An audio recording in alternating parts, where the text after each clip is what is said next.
আপনি তো সাহারি খেতে উঠেন, আপনি জানেন ওই সময়টার দাম কত? আমরা বেশিরভাগ মানুষ জানি না ভোর রাতের এই সময়টার দাম কত।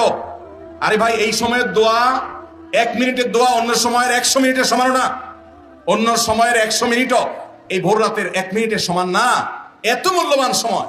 সাহারি খেতে উঠছেন, সাহারি খান, ভালো কথা, কিন্তু সাহারি খাওয়ার আগে পরে 10টা মিনিট জায়নামাজে মুসল্লাতে দাঁড়ান, একটু 2 রাকাত নামাজ পড়ে। এই সময়টা দোয়া কবুল হয়। আল্লাহ ডেকে ডেকে বান্দাকে দেন। একটু হাত তোলেন, চেষ্টা করবেন তো ইনশাআল্লাহ? সাহারি খেতে উঠে দোয়া করবো তো ইনশাআল্লাহ?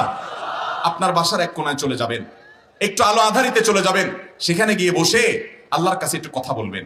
সিজদায় চলে যাবেন, সিজদায় গিয়ে আল্লাহর সাথে একটু মন খুলে কথা বলবেন। আল্লাহ, আমি অনেক গুনাহ করেছি, আল্লাহ আমি অনেক পাপিষ্ঠ।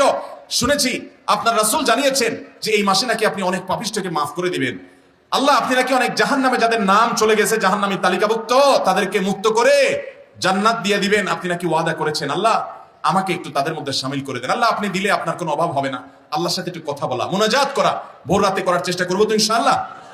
ঘরের এক কোনায় চলে যাবেন, সাহারিটা আগে আগে খেয়ে শেষ করবেন, আজানের এখনো 15 মিনিট বাকি। চলে যান এক কোনায়, উযু করে দাঁড়ায় যান 2 রাকাত নামাজে, চলে যান সিজদায়, একটু দোয়া করেন। নিরিবিলি জায়গা যদি বাসায় না থাকে, ছাদে চলে যান, মসজিদে আগে চলে যান, এক কোনায় চলে যান।